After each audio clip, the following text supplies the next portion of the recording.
Golden State Media Concepts Fantasy Football Podcast is your one-stop shop for fantasy football news and advice. Can't decide on who to draft on the first round? Going gaga on how to line up your team. Got you covered. Traditional leagues, dynasty leagues, PPR leagues, IDP league, even daily fantasy football league. Join us as we break down all the questions of fantasy football. It's the Golden State Media Concepts Fantasy Football Podcast.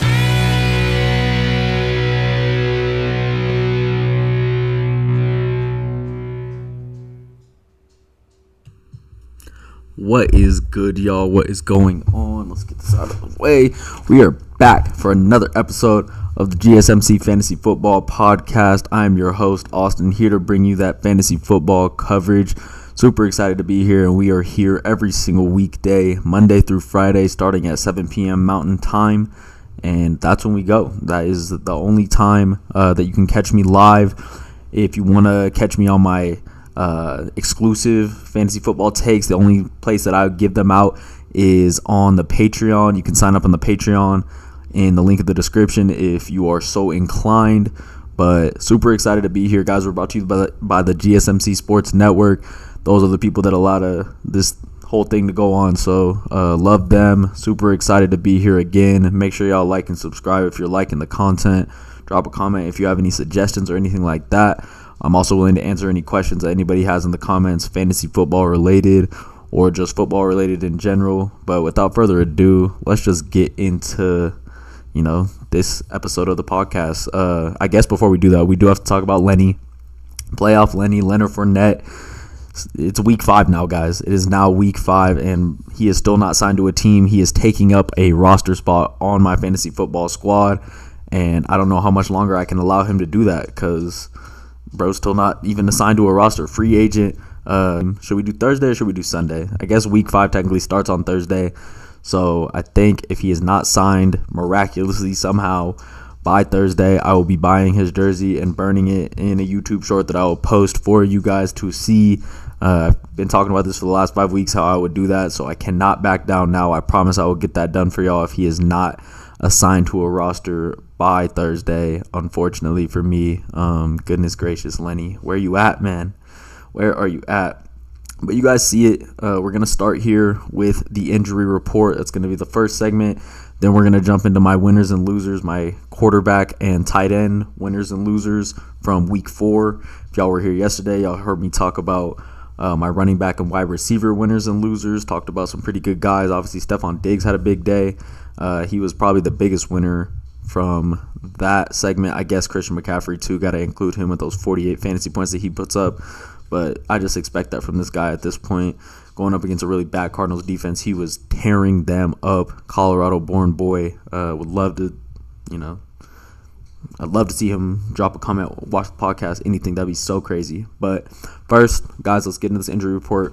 Got to do it. And make sure y'all stretch that hamstring. Everybody dealing with the hamstring injury in the NFL right now, and it's very prominent at the moment. We're going to start off with Rashad Bateman, who is currently dealing with that hamstring injury. Did not play in week 4 and is questionable to play in week 5. Hamstring injury for him, so definitely not good. Monitor that situation. Got Odell Beckham Jr. Dealing with the ankle, also did not play in week 4 with his injury. And it doesn't, his whole season does not look very promising at this point. We'll see what happens with Odell Beckham, but him and Rashad Bateman did not play against the Browns. And it looks like they really didn't need him. Ravens got it done, like a 28-3 victory, but also the Browns were starting Dorian Thompson-Robinson, who was obviously their backup because Deshaun Watson was injured. We'll talk about him in a second, too. Next, we got T. Higgins here, who put up another really, really bad performance in week 4. Just really terrible. Has only had one good game all year.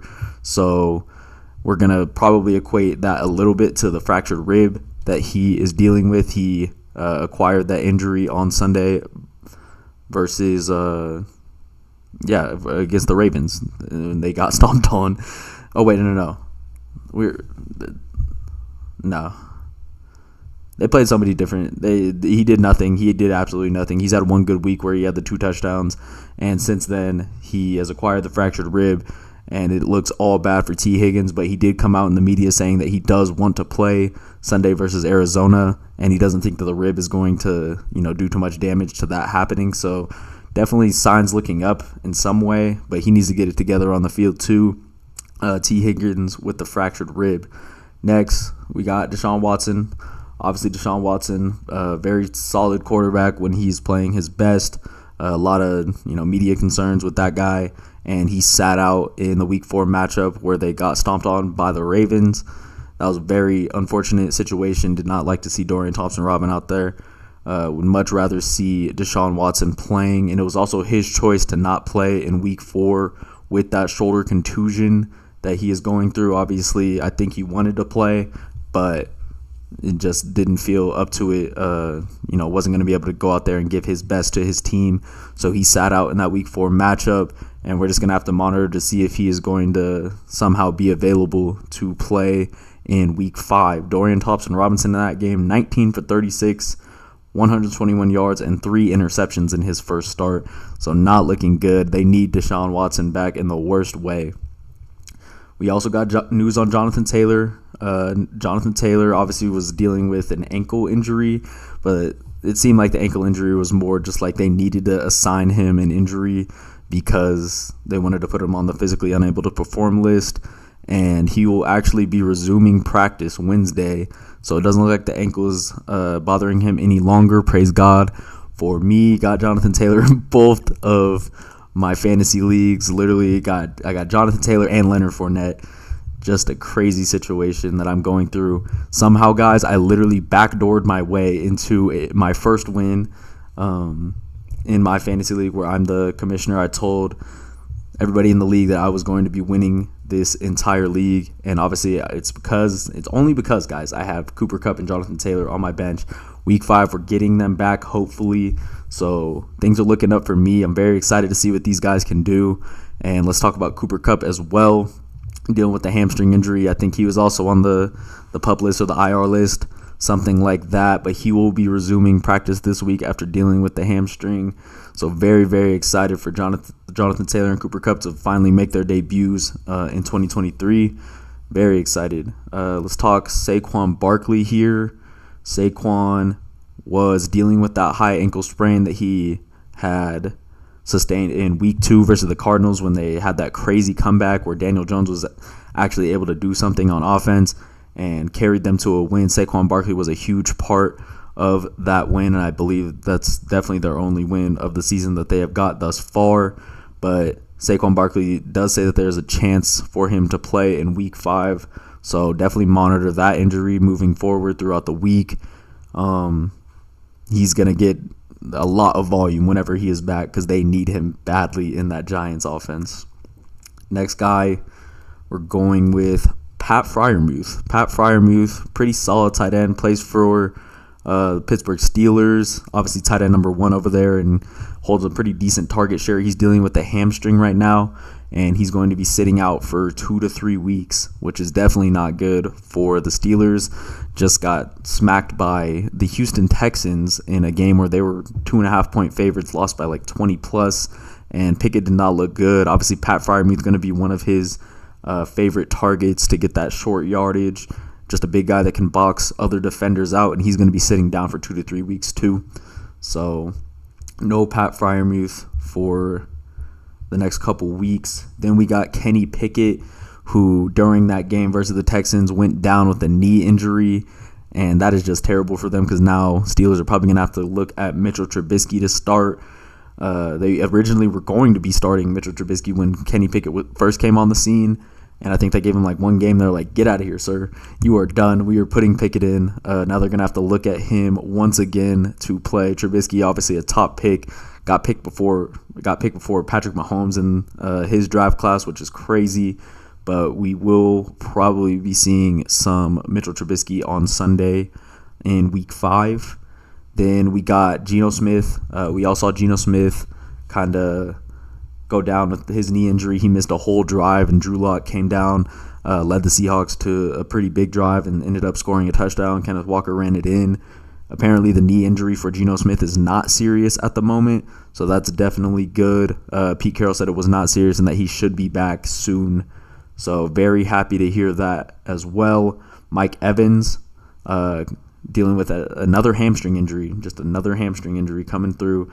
Mike Evans tweaked the hamstring on Sunday, and the coach was being a little bit weird about not, talking too deeply about it. He just didn't want to have any further reports. He was like, he tweaked his hamstring, and that's just is what it is. So we'll definitely have to be monitoring Mike Evans and his situation moving forward, because right now, anytime your coach is not giving information on it, it doesn't seem like a good sign. Obviously, best receiver for the Bucs and a very good weapon for Baker Mayfield in that offense. So definitely keep an eye on Mike Evans. We got also a pair of wide receivers for the Commanders. Jahan Dotson with the ankle. He was a limited participant in practice today or yesterday on Monday. I think he sustained the ankle injury in week 4 as well. And then Curtis Samuel dealing with a quadricep issue. He was also a limited participant in practice on Monday. And that is pretty much the injury report to start. Make sure you stay with me so we can talk about these winners and losers from week 4. Very excited to talk about my quarterbacks and my tight ends that I liked and disliked in those week 4 matchups. So definitely come back, guys.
Ladies and gentlemen, we are here.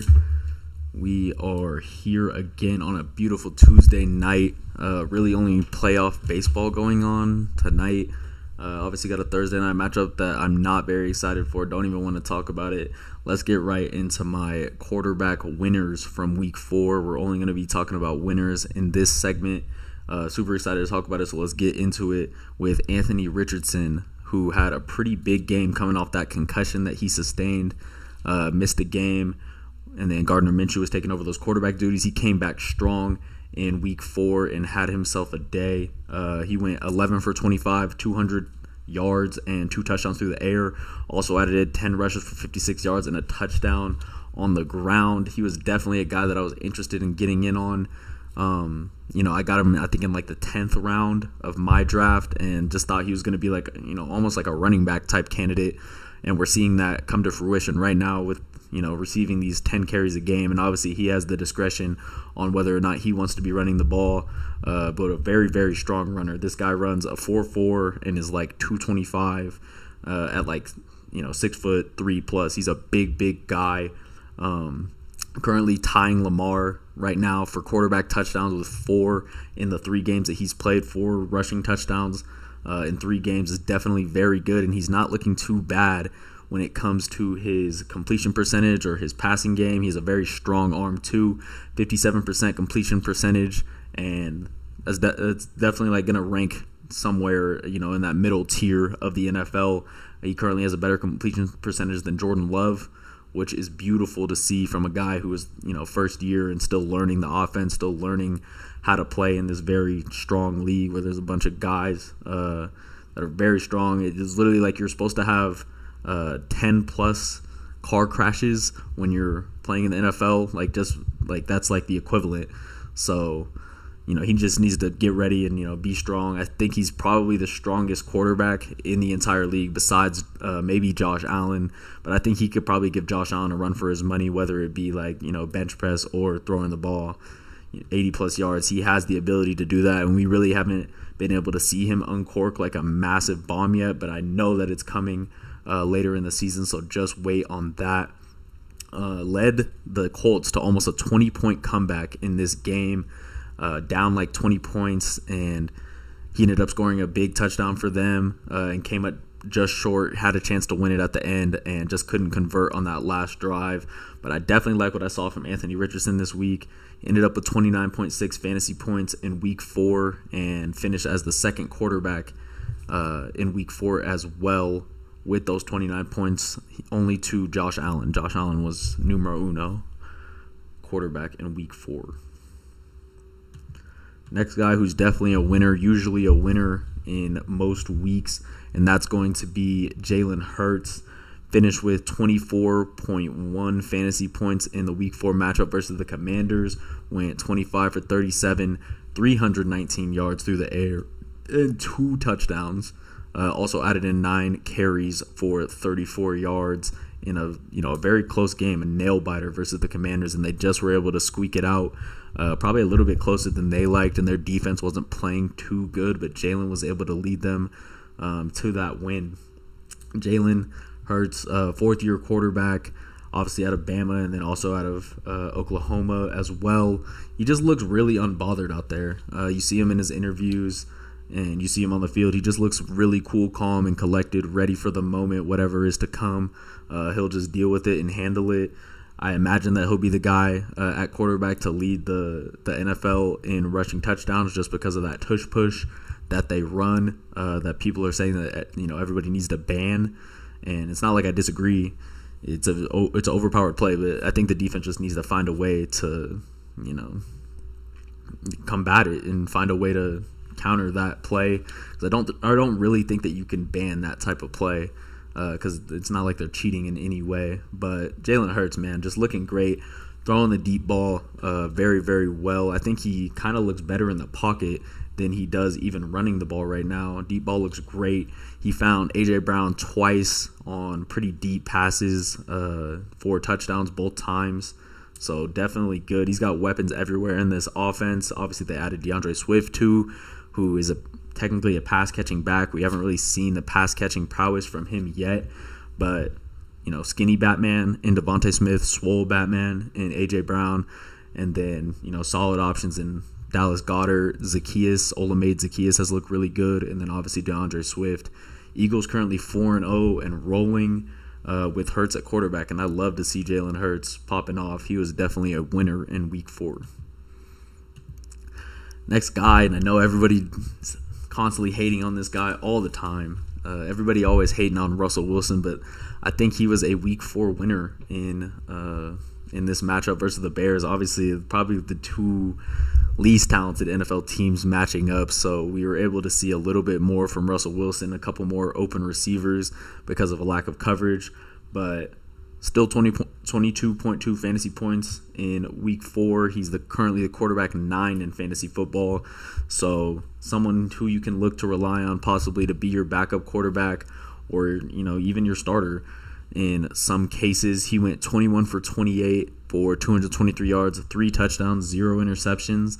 Really love to see Russ taking care of the ball and, not taking any wild chances, throwing picks for no reason. Led the Broncos on a big comeback. Had a really bad first half.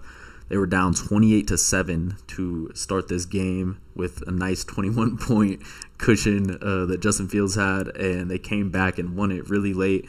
Very exciting. Very proud of Russell Wilson, just as a Colorado, guy. Very proud of him for not folding under pressure because, that's what the haters want. That's what Future wants.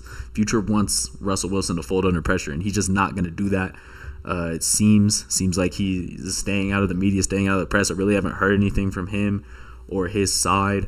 Definitely probably, I think, has more touchdowns than bathrooms at his house currently. And that's what people were talking about last year.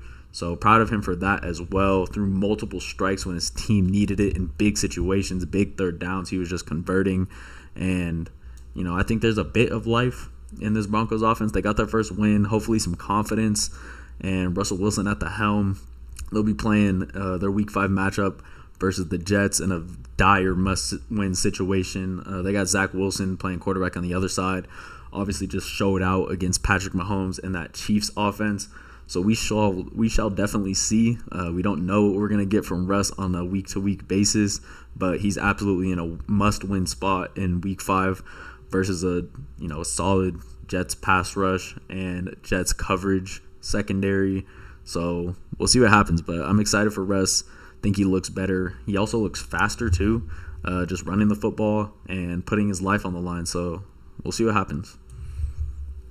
Finally, for my last quarterback winner before we get into my quarterback losers in Week 4, and that'll be my third segment. This is still the second, and we're going with Baker Mayfield, guys. Baker Mayfield, a guy that I usually am hating on just because of his bad decisions with the ball. He's obviously been on multiple teams, and he hasn't really found a home that he can succeed and thrive in. It seemed like he was just cool to do, his progressive commercials or whatever commercials that he was doing. But it seems like he's actually looking into being a real quarterback now. So very, very cool.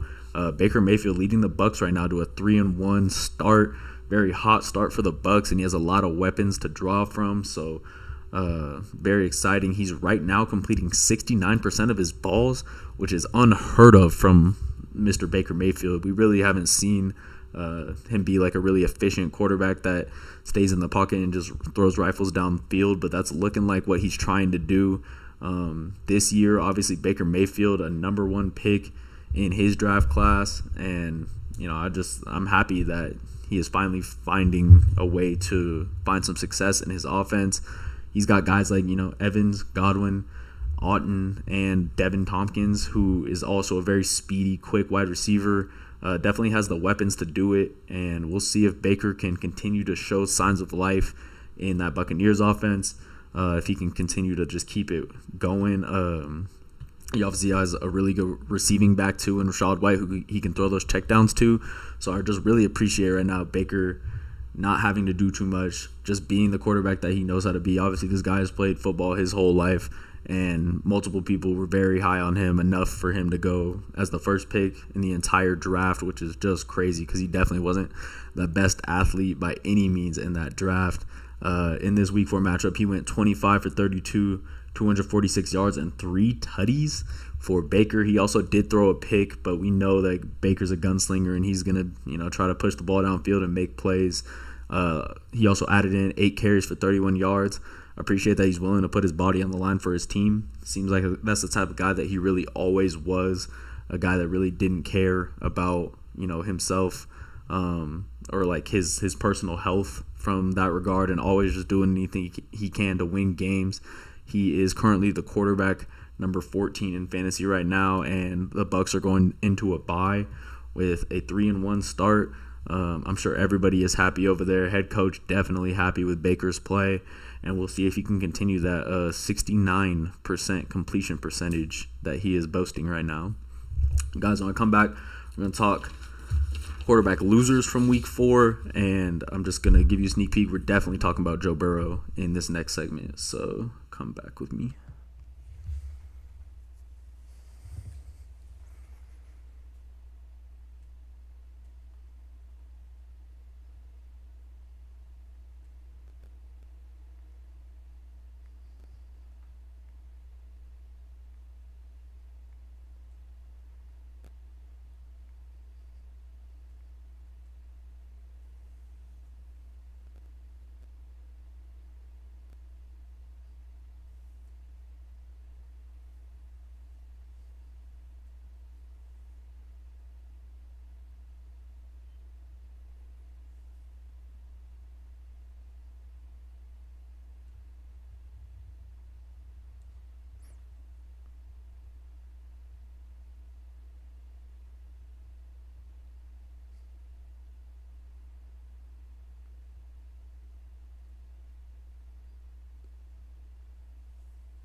What's good, ladies and gentlemen?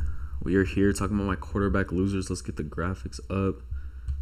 And I told y'all that my first quarterback loser was going to be this guy. This guy has not shown up. For his standards, he has not shown up even one time this season, in my opinion. Joe Burrow, currently the number one paid player in the entire league. Has the most bread in his pocket currently, former number one pick too, and he is currently ranked as quarterback number 31 in fantasy football right now. Holy smokes, not okay from Joe Burrow. Supposed to be a top 5 quarterback type guy, someone that I know you guys were drafting very high in your fantasy leagues, and I think Burrow might just be enjoying that money a little too much, balling out, doing whatever he's doing in his personal life, whatever. He's allowed to do that. He's completely allowed to do whatever he wants in his personal life. But on the field, only has thrown 2 touchdowns the entire season. He has played in all the games. He has, recorded every single start and has only thrown 2 touchdowns all season. Both of them are to T. Higgins. So if that has any sign for maybe T. Higgins being a little bit better and getting some red zone targets, maybe. But Bengals not off to a very good start at all. 1-3 record so far, and have had multiple games, 2 games currently, where they have only scored 3 total points in their entire game. They did that in week 1, and then they also did that in week 4, only putting up 3 points. So they can't even drive down the field and get a field goal. Like, they are just struggling on offense. Like I said, Joe Burrow, very high ADP. When it was, early draft season, everybody was looking to have Joe Burrow start as their quarterback because, he has 2 major weapons, 2 probably top 5, I guess you could say top 10 receivers with Jamar Chase and T. Higgins, but he just can't find a way to get them the ball. The whole offense is just in shambles right now, and the only guy who's doing anything on their offense, it seems, is Joe Mixon. Very unfortunate for Joe right now.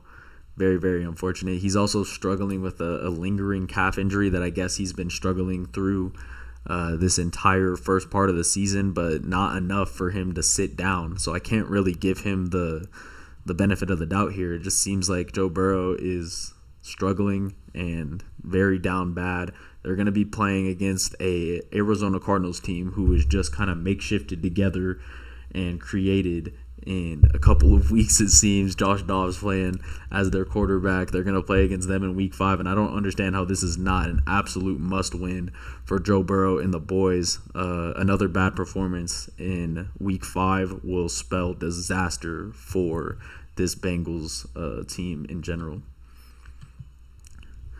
Next guy we got to talk about, he's also a loser in week 4. Another guy, I guess the last 3 guys we talked about, Baker Mayfield, Joe Burrow, and Bryce Young, all number 1 picks in their respective draft classes. Obviously, Bryce Young being the most recent first pick, and he currently sits at quarterback number 32 in fantasy football. Very, very bad start to the season for Bryce Young. Absolutely awful. Week 4 came out 25 for 32, 204 yards, no touchdowns, and a fumble. Those 204 yards were also his season high and also technically his career high that he's thrown for at all. So I guess this was his best game in a really, really bad showing from the Panthers. Bryce Young also missed week 3 with an ankle injury, so he's obviously struggling a little bit with injury, but was ready to go for week 4 and did not put up impressive performance. This guy just really has no elite weapons. I actually just saw a report on Twitter that they're looking for a wide receiver 1, a solid, reliable wide receiver 1 that Bryce Young can actually throw to, because obviously Adam Thielen, Adam Thielen is like the perfect wide receiver 2 for your team, but I don't think he can really be the guy that you just put all the weight on his shoulders and like take us to the promised land. Adam Thielen, he's 33 years old at that point, and I just don't think he has the gas in the tank. I think they need a young, bruising wide receiver who's able to actually do some damage for this offense, because they really do not have one, like I said. Also, Bryce Young just in a really bad position. PFF ranks the offensive line for the Carolina Panthers as the 29th rated pass block. There's only 32 teams in the league, guys, so he's in a really bad spot. He knew that he was going into a bad spot. Obviously, when you get drafted at number 1, you know that you're going to probably the worst team in the entire NFL. A very unfortunate situation for a very talented football player, in my opinion. And, He's a number one pick. I saw him do a lot at Bama, threw for like 70-plus touchdowns in 2 years at Bama. So I think it could look up for him, but I don't know if this season is going to be his season in any way. He was the guy I actually picked to win Offensive Rookie of the Year over C.J. Stroud when the Texans are my favorite team. So, where does my loyalty lie? Next, we got to talk about this guy, man. Heard somebody saying that Mac Jones was the second coming of Tom Brady, and I just don't see it. I don't see the work ethic there. I don't see the performances there, and I don't see that dog in him like Tom Brady had. And I think that showed improved very much so in Week 4 with his 0.7 fantasy points in Week 4. Got blown out 38-3 by Dak Prescott and the Cowboys. Dak was not even that impressive in this game. It was pretty much everybody else doing the work. Mac Jones, 12 for 21, 150 yards, and 2 interceptions. 12 for 21, 150, and 2 interceptions. He was actually benched by Coach Belichick in this game, and they went to Bailey Zappi later in the game. Obviously, the game was already decided at this point, but they decided to sit him down because he just wasn't looking very good. Week 1, I saw a big game from Mac Jones and was very excited about it. Came out 306 in that game. Since then, very average performances in weeks 2 and 3, and then the 0.7 fantasy points in Week 4. Not looking like a guy you should be starting on your fantasy team in any way. Even if you are desperate, you got to go get Josh Dobbs or C.J. Stroud or somebody who's sitting on that waiver wire. It can't be Mac Jones at this point. I don't think it is confirmed right now that he will continue to start for the squad. They're not going to end up going with Bailey Zappi, so we will see more Mac Jones action in weeks to come. But I just think this is a really weird offense. They don't have like any elite wide receiver. Obviously, they brought in Juju, and there's been multiple reports that a lot of the people on the Patriots squad think that Juju is like the 4th most talented pass catcher on this Patriots team. So that's not very good. When the guy that you're probably paying the most money is your 4th most talented pass catcher on the entire squad. I just think Mac Jones is just going to continue to struggle against elite teams with elite coverages, and he'll be seeing an elite defensive backfield in Week 5 with Tyrann Mathieu, Marshawn Lattimore, all those guys playing for the Saints, and they will play against them in Week 5. So we'll see if Mac Jones can get himself to be a winner in Week 5 rather than a loser in Week 5.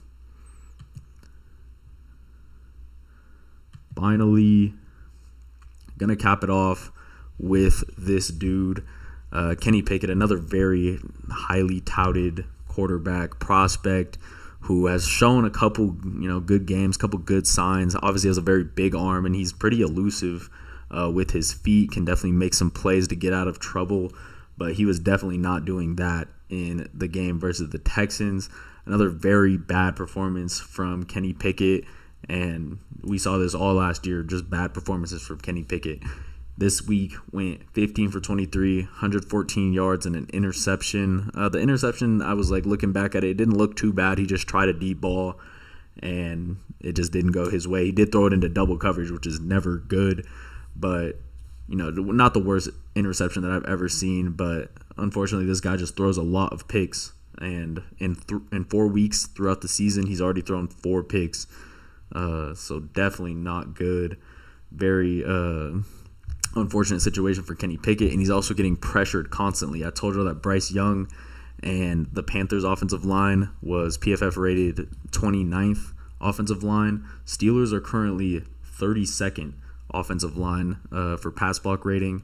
So obviously this guy is probably very scared back there. He's got 250-pound guys who run 4.5s coming right at him, full head of steam with no blocking. So very scared. At least I would be very scared for that. They're also missing their best receiver in Deontay Johnson, who is dealing with his own hamstring injury. Make sure you stretch your hamstrings.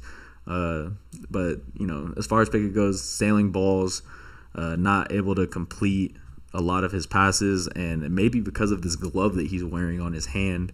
There's only special quarterbacks can really throw with that glove on, and I just don't know if he is ready for that. He looks very nervous back there, constantly running, and obviously a lot of that is going to be attributed to that really bad Pittsburgh Steelers offensive line. They need some help there, really, really bad. But he's a strong arm guy.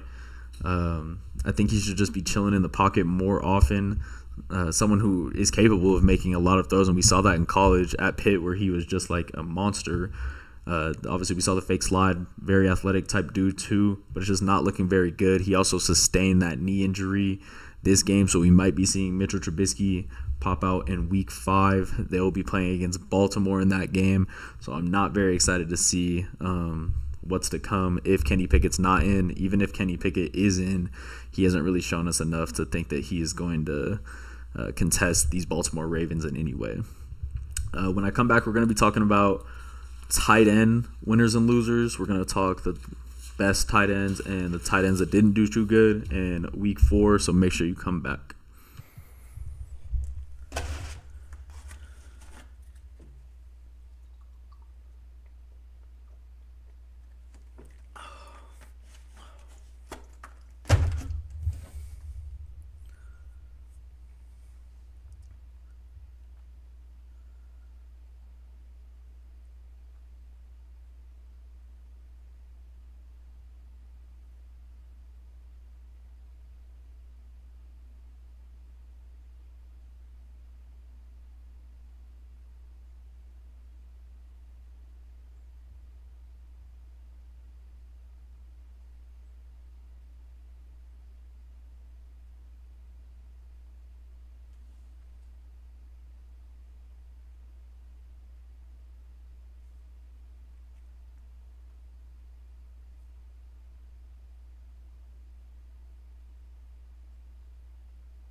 What is good, guys? We are back.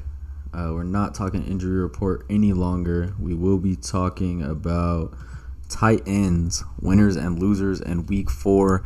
Obviously, the tight end situation for everybody has probably been a little bit thin. If you don't have one of those top 5 guys, there's been multiple tight ends putting up single-digit numbers every single game. So, unfortunate to see. But we're going to talk about the guys that had a good week and a bad week in Week 4 here. And I want to start off with Mark Andrews, who is obviously a beast. Mark Andrews was dealing with a quad injury, I believe, in Week 1, and that's why he did not play in that matchup versus Houston. Didn't really need him. He came back Week 2, had a really good week, 5 receptions, 45 yards, and the touchdown on 8 targets. In Week 3, he went for 4 receptions, 35 yards, kind of like a fell-off type game. Still put up 7.5 fantasy points, which is a lot better than a lot of tight ends are doing, especially with his consistency. And then came back Week 4 and had a monster day. 5 receptions, 80 yards, 2 touchdowns, caught all 5 of his targets, ended up with 25 fantasy points. And, you know, we just love to see it. Obviously, Mark Andrews is going to be one of Lamar Jackson's most prominent weapons moving forward. Obviously, Rashad Bateman and Odell Beckham are sitting out, so that adds even more fantasy value to Mark Andrews, and he's definitely the guy that they're looking for in those short yardage type situations to make big third down plays. Love what I saw from Mark Andrews in a 28-3 win, and he was contributing, scoring 2 touchdowns. Obviously, super good for the Goat Whale if y'all follow the Goat Whale and Trent's whole situation with that. He's got Mark Andrews touchdowns in there for 7, I think, and I think he's already at 3, so definitely very good.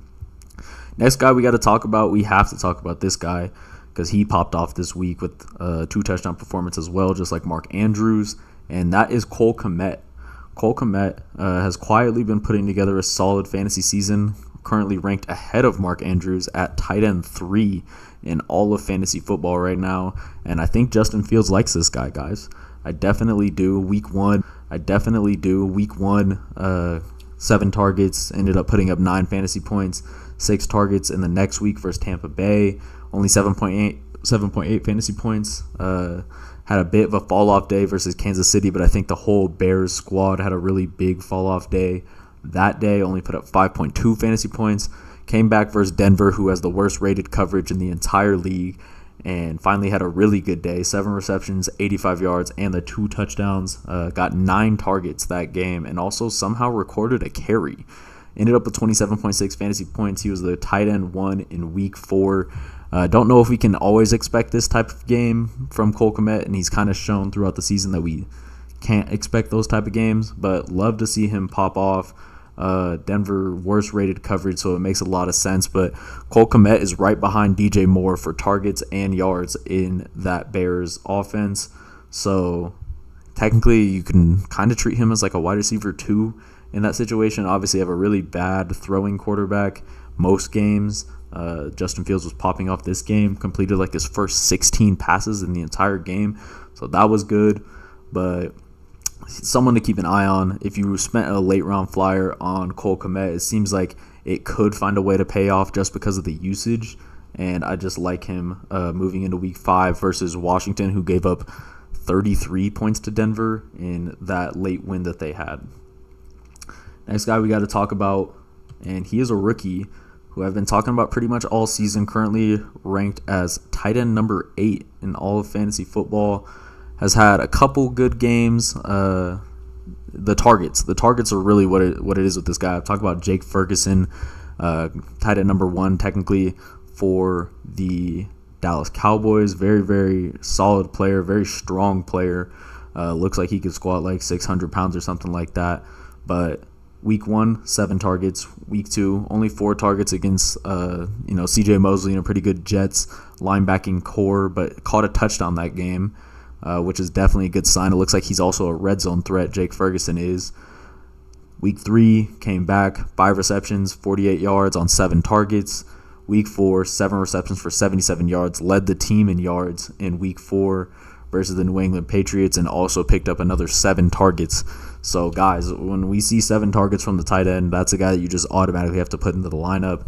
It's kind of no question about it. If he is getting the usage and the team likes him, usually these are big guys who are looked at in the red zone, so always a threat to score a touchdown. Jake Ferguson only has 1 touchdown through the season right now, but 7 receptions for 77 yards, put up 14.7 fantasy points. Absolutely going to get it done from your tight end position. Most tight ends really only score like 6-7 points, and that's like a really average day, but it looks like we can maybe expect a little bit more out of Jake Ferguson moving throughout the season. Finally, for my winners, just still talking about winners right now, I got to go with Tyler Higbee.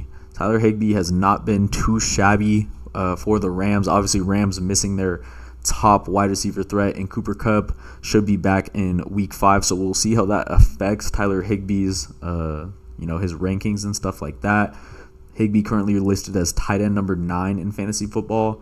So, a top 10 tight end as it pertains to fantasy, and not too bad. He's been coming on as of late, and last week versus the Cincinnati Bengals, 5 receptions for 71 yards, and that equated to 12 fantasy points. Next game, 5 receptions for 64 yards on 11 targets. So, love to see that.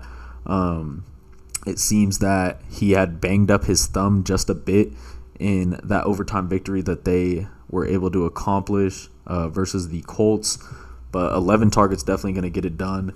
We'll see if he's able to continue that type of production when a guy like Cooper Kupp comes back. Obviously, Kupp is going to take like 10 plus targets himself, and Puka Nacua is getting a ton of targets too. So I will consider him a winner in week 4, but he might have to move to the losers list, because I know anybody who's ever owned Tyler Higbee in a fantasy lineup knows that he has the propensity to disappear, and he's not someone I'm like super high on, but I thought that he did enough to deserve to be a winner in week 4. Let's talk losers now. Got to talk losers and guys who did bad from the tight end position, because there was a lot of them, but I got to just highlight the main guys that I saw that have a lot of talent and just did not play to that talent. And the first guy that I want to talk about is going to be Senior Darren Waller, who I know a lot of y'all are spending high draft picks on. I think he was going in like the 5th round of most fantasy leagues, and he is not panning out right now, guys. Somehow still listed as tight end number 12. So, behind a guy like Tyler Higbee, that's unfortunate and unacceptable for Darren Waller. And, the amount of talent that he has, it's just ridiculous. Week 4 versus the Seattle Seahawks, obviously Monday Night Football matchup, and they got smoked. 3 receptions for 21 yards and only had 3 targets in that entire game.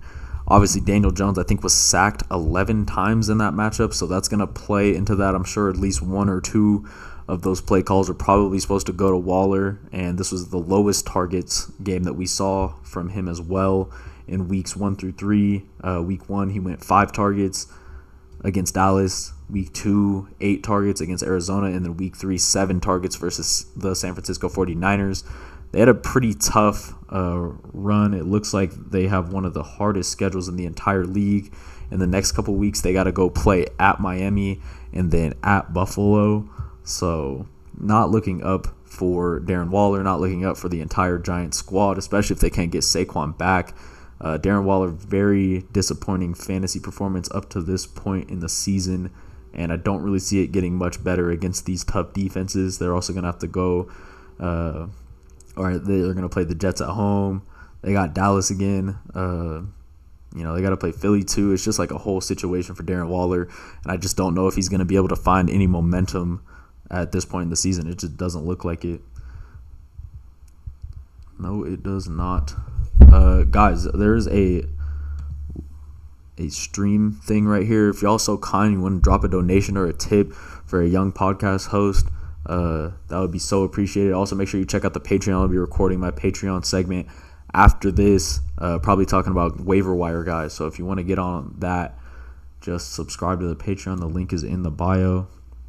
Next guy we got to talk about, and man, this guy is so disappointing. So disappointing. I'm talking about Kyle Pitts. Somehow Darren Waller is moving up to tight end 12 in fantasy football. Kyle Pitts isn't even trying out there. He is tight end number 29 in all of fantasy at the moment, and he just put up another terrible performance in week 4 at Jacksonville. Obviously, they were playing that London game where the Toy Story situation was out, and we did not see him as a toy making any plays. 2 receptions for 21 yards on 4 targets. Jonnu Smith completely outdid him. Jonnu Smith is technically the tight end 2, and I think he performed as he was the tight end 3 in all of fantasy football this week. Jonnu Smith went 6 receptions for 95 yards, while Kyle Pitts went 2 receptions for 21 yards. Really, really bad day, so I got to classify him as a loser in week 4, no question, and I really don't know what type of fantasy value he's going to continue to have.